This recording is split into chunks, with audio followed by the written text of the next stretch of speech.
On the show today, I have Peter Hart. And Peter is the co-founder and CEO of Austin Fraser, an award-winning international technology recruitment consultancy with thriving offices in Reading, Munich, Austin, Berlin, Denver, Dallas, Hamburg, San Diego, and LA. Peter, welcome to the podcast, man. How are you? Yeah, thanks for having me.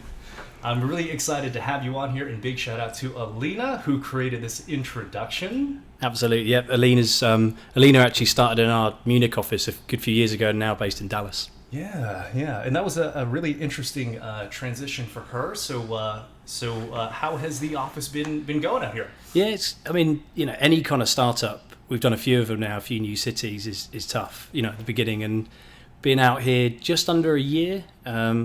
I think certainly walking into the office this week, each time I come out, there's kind of progression, which is great, but we've still not cracked it.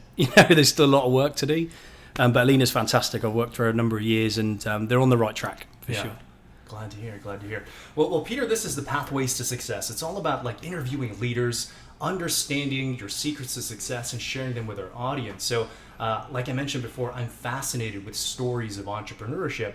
And from what I understand, you didn't always start as an entrepreneur. You did make a leap from sort of the corporate world to entrepreneurship. Mm-hmm. So what inspired you to start Austin Fraser? Yeah, it's a good question. So, I left school at 16. And I didn't go to university or college, as you guys call it. And I think, I found myself in recruitment. Most people fall into recruitment. I think these days it's promoted more as a career. We certainly, have events at universities and colleges to promote the industry.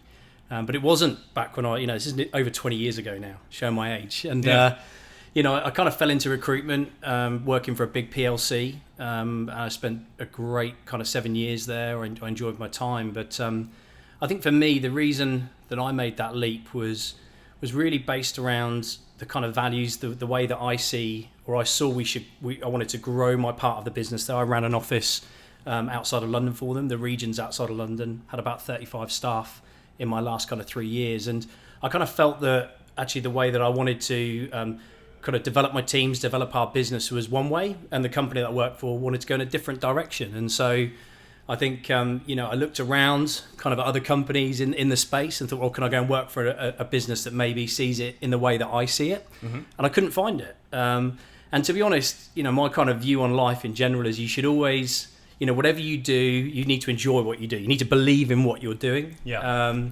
Life's short, right? You've got to enjoy the moment, have fun. And so I couldn't necessarily find that, within the company I worked for or any of the competitors out there. So kind of felt, right, if I can't find it, I'll create it. And that's what I did.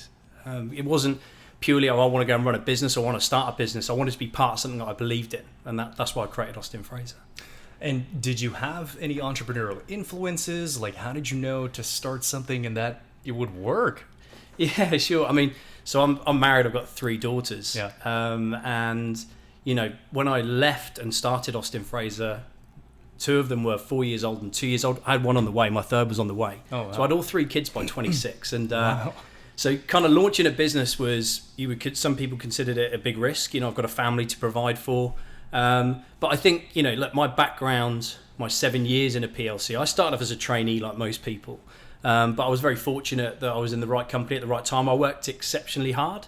But I kind of fast tracked through that business. And so going from a trainee to a senior consultant, being an accomplished consultant, and then moving through into mentorship, leadership, running an office, circa $25, $30 million office. I kind of grew that, launched another business for them. I worked within group across a number of their different kind of CRM panel. I was on the learning and development panel to kind of look at, as a business, how do we evolve those departments? So although it was a risk, my experience, through growing, I guess, businesses within a bigger business was such that I was confident in my ability to make it work. And what is the current iteration of Austin Fraser now? How does it stand? What does it look like? So what does Austin Fraser stand for? Yeah, no, I mean, as far as I mentioned, all the different offices that you're in, you're a global consultancy. So the makeup of the business. So we're about $100 million turnover business. Mm-hmm. We have 3 offices in Germany, in Munich, Berlin and Hamburg. 1 office in the UK in Reading, which is about sort of 40 miles outside of London. And then in the US, we're in Austin, Dallas, as we're here today, Denver and San Diego. So our mix of business is around 50% direct hire, 50% contract, as a kind of split. And around 88% of our revenues from technology. The other 12%, we've actually just launched a life sciences business, Austin Vita. Oh, wow. Which is all part of the same group, part of the same culture, support services. But that's the kind of size and scale. Gotcha. Well, to go from 0 to 100 million in any period of time is very significant. So I guess I'm curious, what do you consider to attribute to your success? Yeah, so I think there's a number of factors. If I think about the key factors there that's helped driven our growth. When we first launched Austin Fraser back in the day, we weren't in a position to necessarily challenge the marketplace. So I think you can do. Certainly, we strive to do things differently. We don't necessarily follow other companies as a way of kind of how could we do it. We certainly look at it, but it's not what we don't kind of follow anyone. We really look to kind of write our own script. But when we launched the business, we weren't in a position to do that from day one. We needed to grow the business through sales, doing what we knew before we started to test the market. Yep. And I think the founding principles when we launched the business was, first and foremost, we're in a service-based sector. We're in a service-based industry. Product-based, whether it's Coca-Cola or Pepsi or, a brand that's synonymous with a product, the value is in the product. Okay, they need excellent people to execute, their strategy and develop their business. But, in recruitment, we're a service base. So we're only as good as the people that are in that business, right? They provide that service. They're the value, if you like. So really what we focused on from day one is hiring what I consider to be incredible talent, potential talent. So this isn't people coming to us with all of the skills developed, polished, ready to go. We've really focused on developing our people from scratch. We've hired many trainees into our business. The large proportion of our hires have been people we've taken from nothing and kind of built them and taken them on a journey in their career. But kind of, I guess, competencies that I consider to be really important and I guess when I look at things like active listening skills, self-driven, self-motivated, real people who first and foremost have really good values that sit with them in really high integrity. Really, it's really important to them to do a great job, and so we really focused on bringing in excellent potential talent. That was our number one kind of criteria. Mm-hmm. And it's interesting because hiring brilliant talent, it's great. I felt we stood out pretty quickly. We managed to achieve fast growth. We were $1 million turnover in our first year, 2.7, 5.4 the following year, 7.2. So it kind of built up quite nicely. I think people really enjoyed the experience we were giving them, so they would come back to us and give us repeat business. Yeah. But really, how that's manifested itself into the growth we see today. Hiring brilliant people is great, but that comes with a challenge. Great people. They have desire, they want to improve, they want to go on their own journey. And so what we've really focused on is how do we retain our brilliant talent? How do we really manifest that and nurture that through our business? And so we've always been pretty internally focused. And so I think one of the key things, for us, there's great ways of retaining talent. Simple things like a nice environment, great tools to do the job, values are super important. But I think what we've really focused on in that period is getting people through their career where they never hit that glass ceiling. Continuously challenging people, supporting them as well. You can't leave people to kind of fend for themselves. So giving them lots of development, support, nurturing, coaching, but really kind of getting them through and helping them be the best version of themselves at any one point. And so for us, it's great because I kind of set the vision for this business. I say, "Right, this is what's possible, guys. This is where we're going. This is where we're headed, and these are the opportunities." What we see from that is this desire internally for people to take that next opportunity and that next rung on the ladder. So we've kind of created a bit of a monster where I've got so many people in our business that want to run their own office, want to run their own team, want to develop into a top biller. That the business is really grown through this kind of mass internal ambition, if you like, through excellent people who want to kind of take their career to the limit, really. So I'm fascinated by this topic because part of what I do is strategy consulting for staffing firms, and part of that is sort of understanding hiring profiles at work. And we both know this industry is not necessarily for everyone. Sales can be really difficult, right? So I'm curious, if you're not looking for a technical background in specifically, let's say, staffing sales, are there characteristics that you can sort of tease out that can help predict success in the industry? Absolutely. And I think there's a course I ran years ago and called More Than a Gut Feeling, right? And I think when you're interviewing people to come on board, it's more than just likability. Am I going to get on with this person? We've got lots of different people from lots of different backgrounds, which creates this real kind of great mix, right? Because we've challenged from different angles.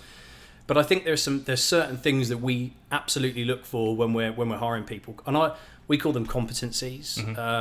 A great example of that is super active listening skills. We want people that can really consult with our clients. Not just kind of try to sell them. I've got something here, I'm going to try and sell it hard enough, and hopefully you'll buy it. Maybe you will, maybe you won't. Our angle really is to listen. It's to consult. Work with companies, work with candidates, and really understand what their challenges are, what their needs are. So super active listening skills is one great example of something that we look for in anyone that we take on. I also think that kind of likability factor as well for us, is this somebody that people are going to want to work with? Do I want to work with this person day to day? And I think part of that comes from sort of values, and I think how do they conduct themselves? Do they... one of the things that's important to us in our environment, we're kind of a family, right? So if someone falls over, they make a mistake, they fall down, you pick them up, you look after them, you put your arm around them. So people with really good kind of values and ethics, really, that become kind of synonymous with kind of who we are and the way that we work externally as well as internally. How do you screen during the interview process for values? I think over the years, there's different methods that we've used. Okay, so if I take active listening skills, during the first interview, I'll certainly go, if I'm interviewing someone, I'll go through an exercise where we'll kind of come up with a scenario and we'll test it out. We'll kind of play that scenario out. And then what I'll do is I'll spend 15, 20 minutes educating them. So we'll sit down and I'll maybe give them a way of approaching that, a methodology that they could use to get a different result. And so... that would be a kind of a tell and a teach, but also a question me, what do you understand, what do you don't understand, and do it in a way that you can kind of help develop them, in that short period, maybe with a different methodology or a different approach to that. And then in the second interview, when I meet them again, we'll do a slightly different scenario. We'll talk about what we learned in the last one. We'll talk about that exercise we went through and what did you learn, how would you have done it differently? And so they'll recite that back and to make sure they understand that. And then we'll try it again. And so what I'm really looking for there is, has that individual, I guess, taken on board some of that feedback, not all of it, and have they kind of improved that process? Have they actively listened to that kind of development that you've gone through with them and done even the smallest changes? Have they gone from 30% effectiveness to 40%? You go, actually, they've picked up some key points there. And so that's an example of something I would do through the process. But it's hand-holding, it's working with them, not, a yes, no. It has to be something that you kind of, work with them on. Does that make sense? Not kind of set them up to fail, but work with them, coach them, teach them, and see what they pick up. Mm-hmm. Man, I really love that. Because I know there's a lot of companies out there that strictly just look for the background. How big was their book of business? How have they sold technology? Can they understand? And all those are important things. But really, at least in my findings, that there's so much weighted in who the person is and their character. And also, one defining thing that I've seen in every top producer that I've met, including an Alina, is they have experienced some type of real life adversity. Yeah. That really textures their character and their personality. Right? Because there's so many ups and downs in this business, and you kind of need to have that. Absolutely. Yeah, I think it's an interesting one because, as I said, we've recruited many people who it's their first job, at college, or maybe they haven't been to college, and so I think it's quite difficult sometimes to find people that have gone through something that's helped them in that way. Because it's difficult. We don't want to judge someone just because they haven't had adversity, they haven't come up against that. Yeah. I don't want to kind of say, well, no, they're not right for this business. It certainly helps when somebody's gone through, some tough times, and in recruitment. But I would never discount someone just because they haven't got to that point. Yeah. There's a difference though. Have they put themselves in a position to fail, or have they just not, had failure as yet? And they're two very distinctive things. So I think, what I've seen over the years, and it could be something really small in their teenage, as a teenager, as they're growing up, that they may not think is relevant for that interview. They come in, they want looking to impress you, but what I look for is, as somebody's growing up, have they put themselves in a position to fail? Even if they've not failed yet, have you put yourself out there to be knocked down? And so, even if they haven't had that failure, they continuously have done that because they're up, they've got that kind of mindset. Yeah. Yeah, I think it's careful to prejudge anyone based on anything. You have to look at the whole picture. And a lot of times it's kind of a crapshoot until you actually see them start working, right? After a few months. But like, especially hiring, individuals in younger in their career. For example, my guy Kelsey, he's a top producer in the industry and brand new. And he actually had up to, I think, 30 contractors billing when I was overseeing hiring at Bottle Rocket. And honestly, he was one of those guys that I kept shooing away, but he was so persistent. And I started learning about his life story. And man, he's been painting fences since he was like 10 years old. Yeah. He always had a part-time job. There was always that hustle mentality there. Yeah. So I want to read and share with our viewers and also our listeners something you sent over to me that I think sort of talks about kind of your character and how you really have developed Austin Fraser to where it is today. So when I was asking you about your passion projects, passion topics, you said, I created Austin Fraser so I could be part of something I believed in, the values it stands for, looking after the person next to you, striving for excellence, a place where people can be themselves and make mistakes to learn in a safe environment, where people have your back and most importantly have fun along the way. I get to work with amazing people across cities internationally and be part of building something that gives so much to many. Now, I get goosebumps hearing that because that kind of thinking and being is not prevalent in our industry. I would agree. And that's when I go back to the point of why I created Austin Fraser in the first place, it came down to, first and foremost, what am I looking to get from it? I love living in that uncomfortable zone, challenging myself each and every day. Doing this podcast today, this isn't something I'm familiar with, or I've not done a whole bunch of them. So it's not natural, but I love putting myself in a position to develop my skill set. And so what I love about kind of living in that zone is you learn quickly, but you make mistakes, and that's part of the fun, right? Because you'll try something new and it won't work, and you'll go, okay, cool, how could I learn from that? How would I approach that, do that different next time? And I think what I wanted to create with Austin Fraser, and what we have created as much for me as anyone else, is it's okay to make mistakes. None of us wake up in the morning and purposefully go out and do something in the wrong way. That's not human nature. Right. None of us mean to mess up. So when somebody does mess up, it's because they're trying something new, it's because they're putting themselves out there, and that should be celebrated, I think. There are so many amazing people in our business who have developed.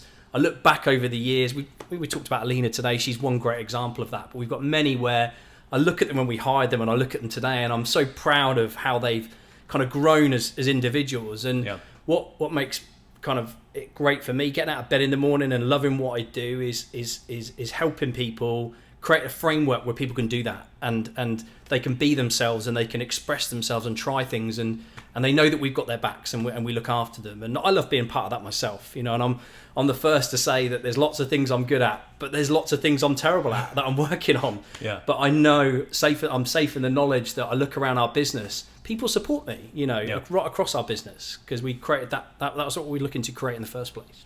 How does one go about discovering their values, Peter? So I think you've got to look in. It's something that it can't be something you just write down on a piece of paper that you're trying to create. I think it's what feels natural to you.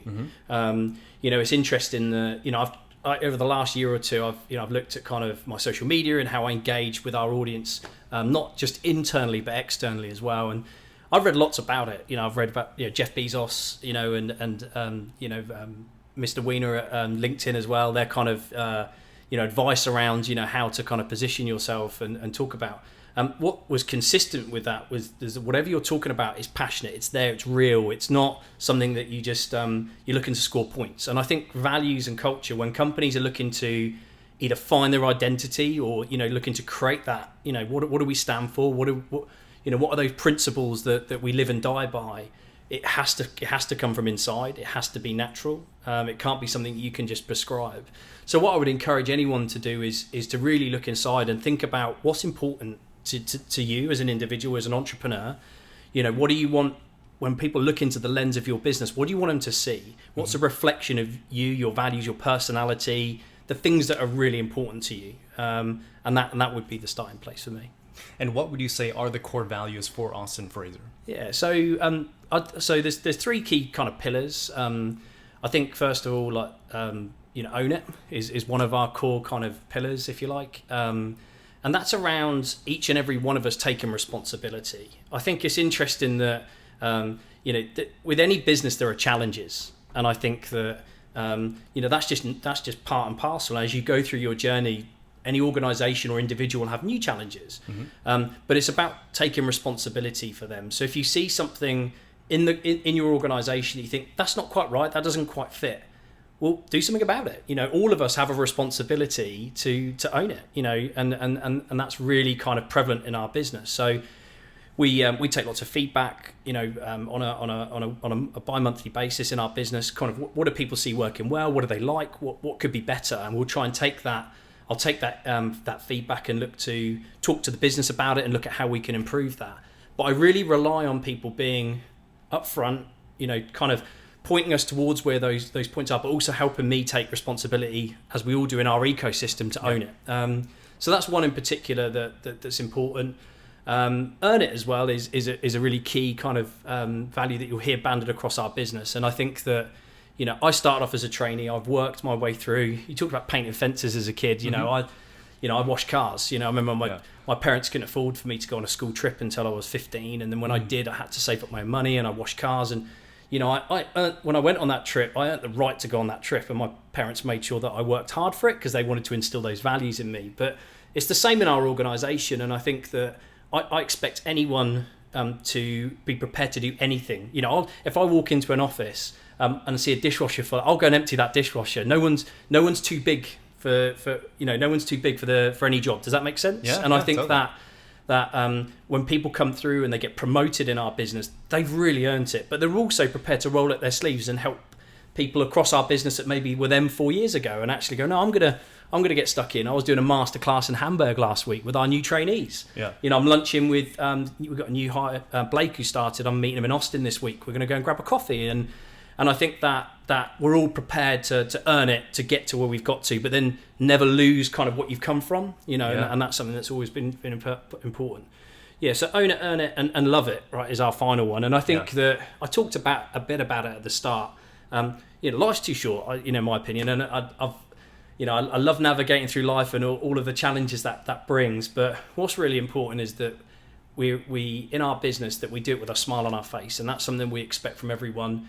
Do you know what? We all have crap days or weeks. That happens in life, right? Some things don't go your way, but see those challenges as an opportunity to learn. We coined the term mood hoover, right? So if there's something not quite working, don't worry about it. It's okay. Come and talk to us. We'll help you out. But do it in a way that is inspiring to people around you.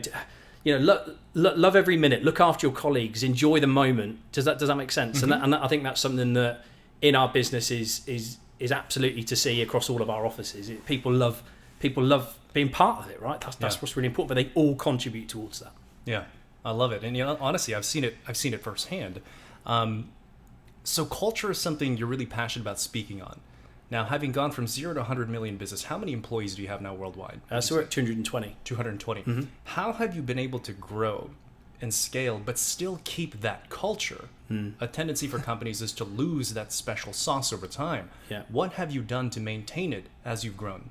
Yeah, that's really interesting. And I think it's certainly been a challenge over the years. And I think we could sit here today and talk about all the great stuff, right? But that as a business we experience, or the way we've set ourselves up. But I think there's lots of things that we found tough, and absolutely making sure we're staying true to our culture is over the years, there's been moments where it's maybe slipped a little bit, and we've kind of learnt from that. I think that, I see culture as something that it lives from within, right? And so every single person takes responsibility for it. And I guess where we've managed to maintain and not only maintain, but develop that culture, because it has grown, it has evolved, certainly, but it has the essence of our founding principles still, is first and foremost, whenever we've launched a new office in a new city, the founding members of that who have gone out to kind of launch that city have come from within the business. So Alina worked in our Munich business for several years. She started as a trainee. She went to consultant, senior, team mentor. And so when Alina came over to Dallas, she brought that experience with her and recreated that with a Dallas spin. But it's got those founder principles. The same in Austin, the same in Denver, the same in Hamburg, Berlin, and in Munich. It's been seeded with kind of people who are from within the business, who understand the culture and can help manifest that as we hire teams on the ground to grow that around those individuals. And I think that would be one of the first things that I think was really important. I think if you've launched an office in the UK and one in Germany, you come to the US and you bring brand new people in there, how can they even remotely understand? When we launched Austin, we had 2 people from the UK who moved to Austin. Yeah. One's relocated back now, works in one of our German offices. James, he's actually flying in today from Austin. He lives in Austin. He's now he's staying here. His family's here. He's here for the long term. But with those 2 individuals coming out, because it was so far away, we were like, okay, cool. How do we support them? How do we make sure that they can manifest that culture, being 6 hours behind London, and 7 hours behind Germany? And so what we did is we hired the first few individuals. We hired 4 people. We relocated them to the UK for 6 months. We brought them. We put them up in a house, and they did all of their training in the UK. And for us, the key purpose of that was to help them get the understanding of our culture, so that we could, our first office in the United States, we had 2 experienced individuals who lived and breathed that culture for many years, but also 4 new trainees who had felt that in the UK, who had spent 6 months living and breathing it, and they understood the essence. So when Austin launched, it just, you walk in there and it feels like another Austin Fraser office, which is great. Yeah. Peter, what do you think is the biggest mistake you've made as an entrepreneur or business owner? And what did you learn from it? Oh, Christ. There's so many. I've made so many mistakes. That's a really tricky one. I think actually it would be a cross between sort of work and personal, actually. So when we launched Munich in 2012, there was a chap called Jacob. He's our Chief Revenue Officer now globally. Jacob joined us at 20. He's 30 now. He's been with us 10 years. I saw the potential in him. He'd worked in the business a couple of years, and I knew he wanted more, and he was way ahead of his time in terms of his years, at that point. So when we launched Munich, my job was he was going to go out from that office. He didn't speak German, okay? He was 22, 23 years old, build an office from scratch in a different country, different culture. So I committed, I said, look, for you to do that, I'll come out and I will spend every other week in Munich. And I did that for over a year and a half to coach and mentor him. And it was one of the toughest times in my life. I mentioned I'm married with 3 daughters. I love my family. Being away from them for such long periods of time over that year and a half to 2 years was, for me, I could have done it in a different way. It was tough, to balance the kind of growing the business, putting everything in there. And I felt like I kind of lost a bit of connection with my kids, through that period. And that's probably one of my regrets, actually. And I found it really difficult through that period to focus on growing the business and losing that, and ultimately my family, I sacrificed my family for it because I absolutely didn't. It wasn't intentional, but I certainly lost that connection. So I would say that going to the US, I had a very different approach, and so I spent 4 months a year in Austin when we launched for the first 3 years, and my family would come out, and they came out for like 65 to 70% of the time I was in Austin. Through their school holidays, they came and lived with me. So I guess the message is to any kind of startup that's looking to grow into multiple areas, as a founder of the business and a director of the business, it's your responsibility to go and support the people that you seed it with, right? You need to go and help and mentor and coach them, but do it in a way that you can take your family on the journey as well. And I think that really helps. It's like you have 3 anchors in life. You have your kind of health and well-being, your family and your career and your work. And I think it's really important to keep those all grounded when you're going through startups in different locations, because it's tough enough as it is. And keeping your family one hoisted in is certainly one that I think is super important. So that is definitely something I need some coaching on. So what have you learned to really, I don't know if the right word is even balance, but how do you keep those things that are important to your business and also family going at the same time without sacrificing the integrity of the other? Yeah, it's a difficult one. I think that, look, I think different times I do it really well, and at other times I don't do it so well. And sure, you never get it right all of the time. And I think it's being, in the middle where you've got the balance. You're kind of on that middle trajectory. Everything's feeling good. You're giving the work. You're giving the company everything it needs over here, and your family everything it needs over there. And now and again, it will just drop off a little bit. I think what's important is that you recognise that. So what I've really tried to figure out is what time do I need to dedicate to the business? What time do I need to dedicate to my family? And that's all my 3 kids and them individually, and my wife, and there's a family. And I've kind of really I really understand what great looks like now. You know, I make sure that every month I spend a day with with each of my children. We just, I'll take my youngest Polly and we'll go out for the day and do shopping, or me and Erin have gone to a soccer game, for the day together, and me and my wife will go out for dinner and just chew the fat, and as a family we have that time together, and I understand what that time looks like now, and it's taken me a little while to get there. But sometimes I find myself working longer and harder and later. So I just have to stop a minute and go, okay, let's make sure my planning gives me the time for both. And it's just about discipline. It's about understanding when it comes off track, because it will come off track. Nobody's perfect, and it's being prepared to do something about it. But it's difficult. I think any entrepreneur, or professional would finds it difficult, right? It's not a new thing. Peter, what is your vision for Austin Fraser? Yeah, so I think where I talked a lot internally around kind of who we are, what we stand by, and I look at how that manifests itself externally. What I really love about what we do, what we provide, is that real connections on the ground. So we're in the 3 cities in Germany that I mentioned, the 4 in the US and in the UK as well.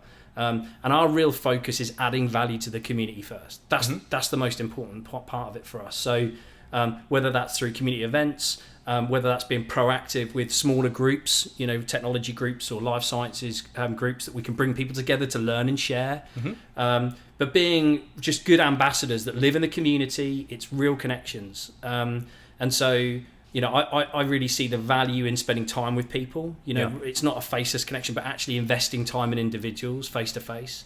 And so where we brought our model to Berlin and Hamburg, from Munich, and also in the US from Austin to Dallas to Denver and now San Diego, what I hear, what I see, what I feel is people really value that. Whether it's companies that are looking to build teams, or and CTO level, or candidates who are looking to further their career, they really value the fact that we invest in the community, we invest in them, we give people time, and we connect people as well, not always for our gain. So we have a Leaders in Tech event where we bring a bunch of CTOs together. We had one in Dallas the other day, a dinner where we had a big round table, and what we were looking to do is to bring together CTOs from different backgrounds, different experience, to learn and share, and because we want to add value. And so my vision for Austin Fraser is really to take that kind of a step further in other cities. So I love what we're doing in Dallas. The next 12 months for us is about investing in our existing cities, because we've done, in the last 2.5 years, we've launched 5 new cities. So we've got a bit of work to do now. We don't want to kind of shoot off and do another one without looking after the ones we've built. So the next 12 months we'll be investing in our existing cities, and then it will be to continue on that plan to take our take what we do, what we're bringing to the market, to other cities in the United States, in other cities in Germany, and in the UK as well. I love it. Peter, I want to close the final section here with some ideas about personal success in life. How do you personally define success? It's an interesting question. I think for me, success is about it. I'm never kind of satisfied that where I've got to in life. I've been successful, if that makes sense. So I'm kind of, I'm really happy where I've got to, but success for me is that constantly reaching for and demonstrating the things, or seeing value from the things that are important to me. So a good example of that is I get a huge amount of reward, satisfaction from helping enable others, right?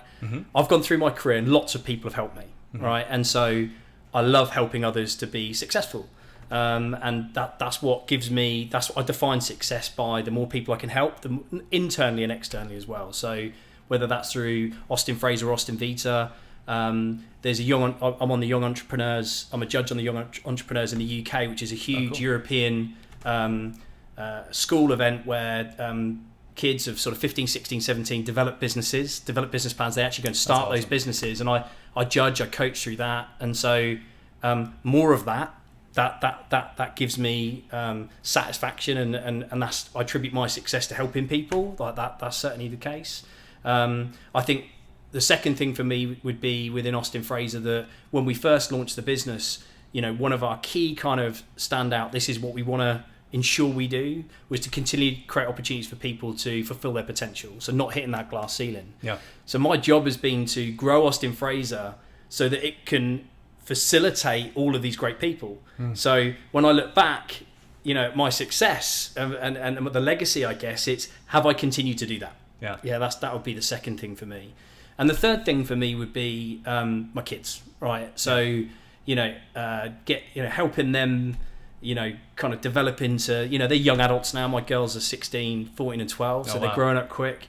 I'm super proud of them. They're really great kids, and they, I'm really proud of them. My mum fell over last week and damaged her shoulder, and my 14-year-old Erin said, I'm going around, I'm going to spend the day, I'm going to stay over the night, I'm going to look after, my mum's 70, wow. And so she just wanted to go around there and look at, and I'm like, I'm really proud of them because they really care, they're good kids, and so success for me is, I guess, getting to a point in their life where they become fully, I guess, if they fly off and they're fully on their own, that I've done everything I can to help them and be the best, that best version of themselves again. So they're the three things that kind of stand out to me. I love it. Peter, I think one of the keys to success in life, and I think many entrepreneurs will agree about it, which is self-awareness, like really understanding what you're great at. So I'm curious, what do you know about yourself for sure that you're great at? And how did you go about discovering that? Yeah, I think, I think I've always been, I love connecting with people. I love being around people, right? So, and I knew, from a young age, whether it was groups of friends, inspiring people to do things that maybe they didn't believe in themselves. I've got a lot of close friends who will come to me for support or advice or coaching because I'm not there to solve their problems, but I'll reassure them, I'll give them that encouragement to make that brave step. And I'll also be there when they mess it up as well, to put my arm around them. And so that's something that I think from a very early age, I wasn't necessarily aware of it back then as a kid, but as I kind of grew older, I kind of realised it's something that people seem to, connect, want to be with me for that, for that kind of support. And so the job I do today is perfect in that sense, in the role that I'm in and the company that we've built, to kind of live and breathe that. What kind of advice would you give to people who are wanting to learn more about themselves, to become more self-aware? What would you tell them?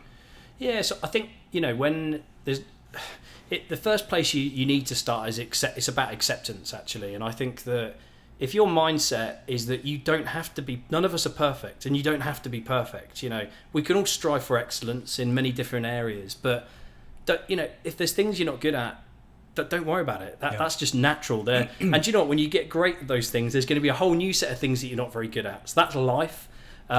So don't see it as a failure if you're struggling at something you're not particularly natural. We're all poor at lots of things. That's humans. That's the way we're made up, right? We're not fully kind of, we've nailed it. We're brilliant in every facet. We all are on that road to development. And I think that the quicker you can accept that you naturally have failures, then the quicker you can do something about them, because it's just part of life. I love it. Peter, something that you said is that you love living in that uncomfortable zone. So that typically makes me believe that you have a healthy relationship with fear. So I'm curious, whenever you experience fear, how do you process that? Yeah, it's not very well, actually. So it's funny because some people say, you've done that and you look, it was all great, and I'm like, yeah, but on the inside, I go. When I'm talking publicly, I've got our annual sales meeting coming up next month, and I stand up in front of the whole company and present. I get really nervous still. I've been doing it for years now. It's something that I feel really uncomfortable with. But I think that tackling that fear, I don't lose. I accept it because I know at the time it doesn't feel great. It feels horrible. You're kind of a little bit all over the place in whatever you're doing that kind of makes you feel uncomfortable. But once you've done it, I know the feeling of how great you feel once you've done. So I keep that in the back of my mind, and I go, well, like today, for example, doing this, I said to you, this is something I haven't done before. I was a bit like, you're doing awesome. I'm digging it. This is amazing content. But it's something that, straight away I'm like, I've never, it's a bit, but I know once I've done it, I'll feel really great. Yeah. Leading up to it, doing this bit today with the microphone, everything else, I'm like, oh Christ. But actually I know I'll feel great at the end of it. So I kind of always look to a jubilation at the end of it, how I feel once I've completed something that I don't particularly find natural. Something else you also discuss is this idea of continuous improvement. What does that look like in your own life, and how can others incorporate it into their own? Yeah, so I think so. Continuous improvement for me, going back to that point around accepting your failures, is the first part, right? So where you identify, I'm not particularly good at that, haven't done a great job. There's a step beyond that where you're prepared to take feedback. So actually, whether it's to the side at your peer level or above you or below you, that actually you're really open. So your view on yourself, the reality is often quite different. Because someone's looking at it through a different lens. And if you've got multiple people that you can engage with and say, hey, give me some feedback. What do you think? What did you like? What could I have done differently? And they know it's a safe environment. They know you feel comfortable with it, so you're not going to judge them on their feedback. Yeah. And you want that. It's something that's really important to you. It will enable you to kind of capture that feedback and then kind of figure out, well, cool, what could I do to improve based on that? But yeah, that second step away from, really focused on being prepared to accept and receive. And that's quite difficult for a lot of people. I know, when someone can say, it can be perceived as criticism, you could have done this better. Inside you go, oh, that doesn't feel great. But if you can get comfortable receiving feedback, then for me, doing something about it is the last kind of step. The hardest bit is accepting you've got failures. The second bit is being prepared to take feedback and not take it personally. The then improving it is a simple step once you get those two really locked in. Love it. Peter, you're very passionate about your daughters. What would be one message you would want to share with them that you haven't shared with them yet? Yeah. Do you know what? I'm trying to think of what I haven't. We have a really open relationship. So, I think maybe the younger one probably haven't quite yet had some of the conversations with her. But the one thing that I think stands out for me, and I've talked to my oldest one about this because she's got 2 more years of school and then she got 18 months, she's going to college. So we've talked about this, but the other two, not so much yet. Is whatever you're going to do in life, do something you enjoy, something you're passionate about. I think, I meet lots of people who are in jobs or careers, they're not really feeling it. And my question to them is, well, go and change it. Do something you enjoy. And sometimes it's okay to try 3, 4, 5, 6 different things before you find that thing. When I left school at 16, I did a traineeship in civil engineering. I tried that, didn't particularly enjoy it, but it was great because I could cross it off and I knew I was never going to be an engineer. Being in a quiet engineering office, inside I found that quite difficult. I like the human touch. So I think for them, certainly try different things, and then once you've gone through that process, do the thing that you love, that you're passionate about. That's the most important thing, because you're in work so much, you've got to enjoy it. I love it. Yeah. Peter, anything else that you want to capture for our audience here about success in business or life? Close us out. Okay, cool. So I guess I guess for me it would be around when you're going through your career or you're creating something or you're part of something, make sure it's aligned. If you work for a company or you're creating something from scratch, that what you stand for, what you believe in, is aligned with the internal workings of that company, the heartbeat of that business. That's something that I think is kind of like standard. Yeah, make sure there's that alignment. And kind of as you go through your career, go through your life, do it with your smile on your face. Enjoy the ride, man. You'll look back in several years' time and there'll be points where you're unhappy. And life's too short, so just take every moment and enjoy it. Don't take it too seriously, and be prepared to kind of look at yourself and receive feedback and know that you're never going to be perfect. That's just part of it. I love it. Peter, how do people connect with you, follow you, learn more about Austin Fraser? Tell us all that. Yeah, so I'm on LinkedIn. So Peter Hart, CEO of Austin Fraser. So anyone who wants to connect with me, wants some advice, I'll happily, do a video call or a phone call. Always more than happy to do that. I spend, good time in the States, portion of my time in the States. So someone is ever around for a coffee, Austin, Dallas, Denver, or San Diego, they're cities that I spend time in.